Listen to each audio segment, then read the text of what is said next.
आज हम worksheet number 36 DOE की तरफ से प्राप्त वर्कशीट डिस्कस करने जा रहे हैं। क्षेत्रफल और परिमाप। ठीक है, इसमें कुछ पूर्व ज्ञान आपको दिया गया है। ये कहता है आकृतियों जैसे कि वर्ग, आयत, त्रिभुज और चतुर्भुज की पहचान। आप सभी ने छोटी कक्षाओं में पढ़ा था। वर्ग की भी 4 भुजाएं होती हैं, आयत की भी 4 भुजाएं होती हैं, लेकिन चारों में विभिन्नताएं होती हैं। आपने पिछली कक्षाओं में पढ़ा भी होगा। त्रिभुज जिसकी 3 भुजाएं होती हैं, चतुर्भुज इसकी 4 भुजाएं होती हैं। इनकी पहचान आपने करनी सीखी होगी पिछली कक्षाओं में। ठीक है, अब आपको ये कहता है बच्चों, आप विभिन्न आकारों की आकृतियों जैसे वर्ग, आयत, त्रिभुज और चतुर्भुजों के बारे में पढ़ चुके हो। पहला कहता है ये, अब आपने इन सभी आकृतियों के बारे में पढ़ा था। अब आप इनके क्षेत्रफल और परिमाप के बारे में पढ़ेंगे। पहले ये बताने चाह रहा है आयत का परिमाप। आयत का परिमाप क्या कहता है? ये 2 गुना में लंबाई जमा चौड़ाई। ठीक है, और आयत का क्षेत्रफल कहता है ये लंबाई गुना चौड़ाई। अब ये कहता है लंबाई या चौड़ाई मापने का मात्र मीटर यानी कि m या सेंटीमीटर यानी कि cm इत्यादि लिया जाता है, क्योंकि परिमाप भी किसी आकृति की बाहरी सीमा की कुल लंबाई होती है। इसलिए परिमाप का मात्रक भी मीटर यानी कि m या सेंटीमीटर यानी कि cm इत्यादि लिया जाता है। किसी समतल आकृति के क्षेत्रफल को मापने का मात्रक वर्ग मीटर यानी कि m² या वर्ग सेंटीमीटर यानी कि cm² इत्यादि लिया जाता है। आप जानते हैं कि किसी त्रिभुज का क्षेत्रफल ज्ञात करने के लिए हम निम्नलिखित सूत्र का प्रयोग करते हैं। अब ये त्रिभुज पे आ रहा है। त्रिभुज का क्षेत्रफल 1/2 गुना में लंबाई गुना में चौड़ाई। ठीक है, अब मैं यहीं पे ही आपको कुछ समझाना चाहती हूँ। आप ये देख सकते हैं, ये मैंने कुछ लिख के आपको समझाया है। पहले ये कहता है कि हम किसके बारे में पढ़ रहे हैं? क्षेत्रफल और परिमाप के बारे में। पहली आकृति आपको बताई गई आयत। आयत किस प्रकार का दिखता है? इस प्रकार का दिखता है। इसके सभी कोण कितने डिग्री के होते हैं? इसके सभी कोण 90 डिग्री के होते हैं। ओके स्टूडेंट्स, इसमें जो ये लंबी वाली जो भुजा होती है इसको हम कहते हैं लंबाई, और जो ये ऐसी वाली भुजा होती है इसको हम कहते हैं चौड़ाई। तो यदि ये 5 सेंटीमीटर है तो इसके अपोजिट, इसके जो विपरीत भुजा होगी वो भी 5 सेंटीमीटर होगी। यदि ये चौड़ाई 2 सेंटीमीटर है तो इसकी विपरीत भुजा यह है तो ये भी 2 सेंटीमीटर की होगी।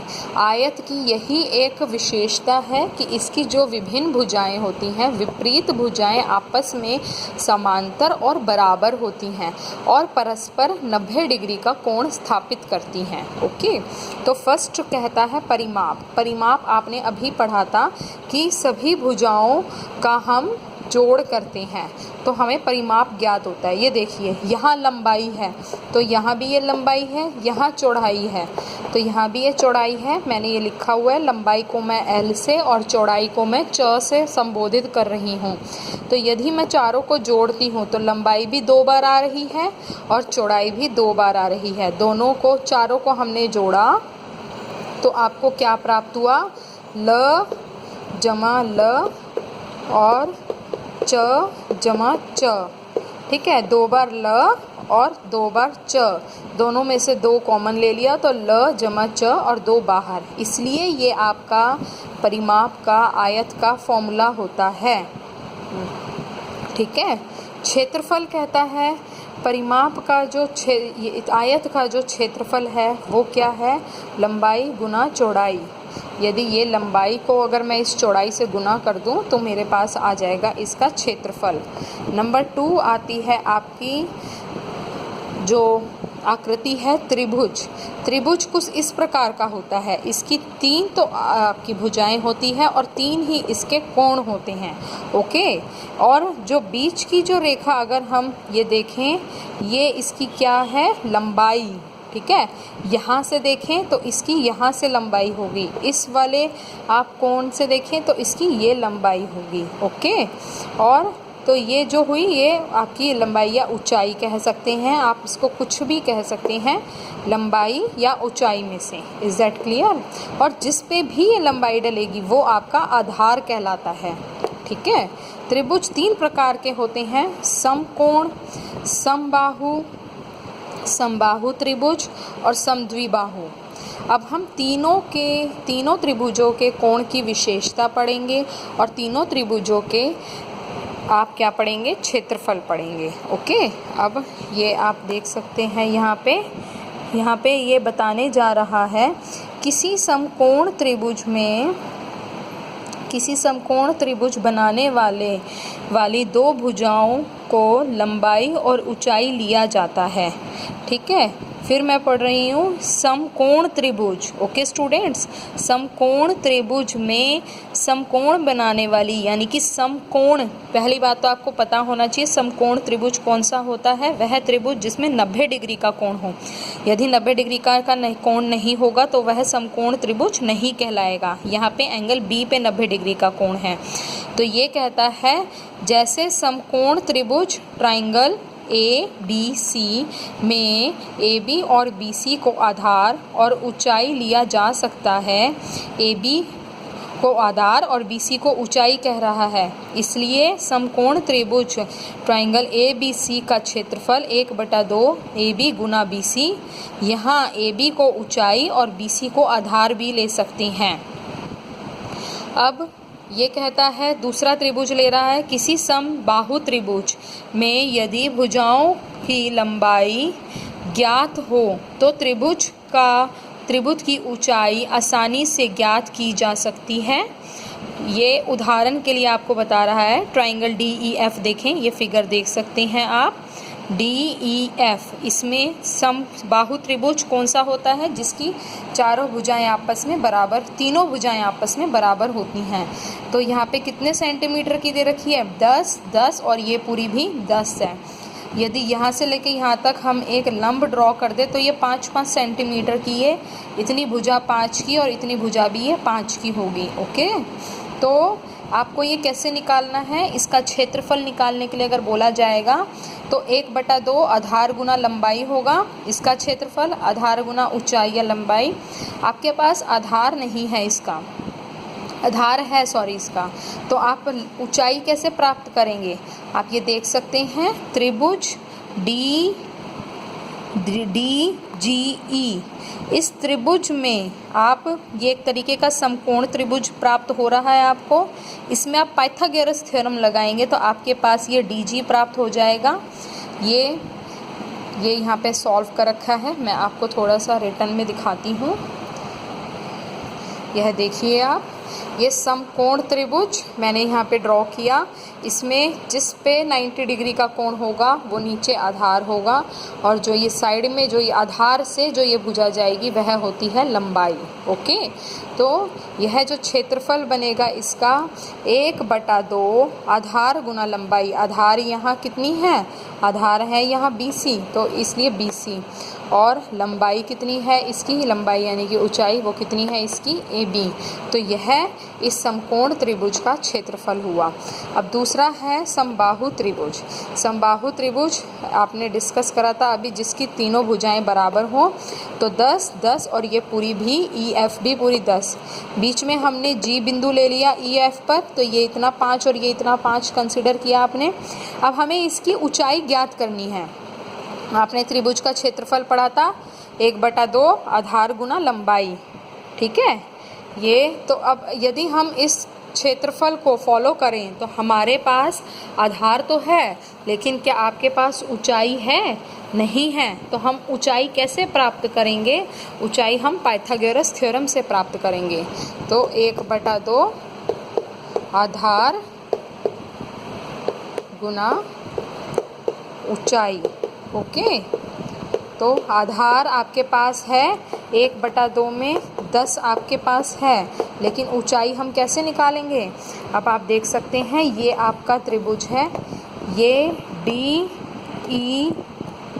ई बिंदु ये है और यह बिंदु आपका एफ है। ओके, तो ये आपका 10 हुआ, ये आपका 10 हुआ, ये पूरा आपका 10 है, लेकिन यदि इस पर लंब ड्रॉ किया जाए तो ये आपका कितना हो जाएगा? ये आपका 5-5 सेंटीमीटर का हो जाएगा। ठीक है, तो ये आपका ये 5, ये आपको त्रिभुज दिखाई दे रहा है, ये बिंदु जी है।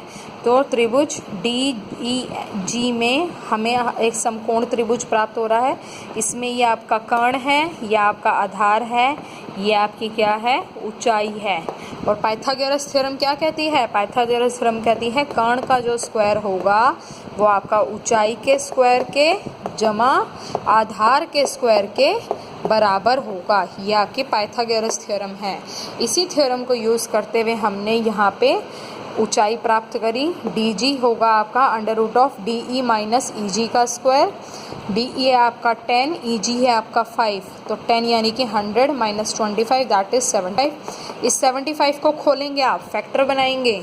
ठीक है, और फैक्टर आप सभी को बहुत अच्छे से आते हैं, आपने 8वीं कक्षा से सीख रहे हैं। 75 को आप खोल दीजिए तो 5 से पहले जाएगी ये संख्या, ये आएगा 15, फिर 5 से जाएगी, फिर ये आएगा 3। अब ये देखिए कितनों के फैक्टर्स बन रहे हैं, 2 5 आ रहे हैं, तो अंडर रूट में हम देखें तो 2 5 और 1 3, तो 2 5 का 1 5 बाहर आ जाएगा बेटा, तो 5 √3। तो आपको 75 की जब हम अंडर रूट निकालेंगे तो क्या आएगा? 5√3।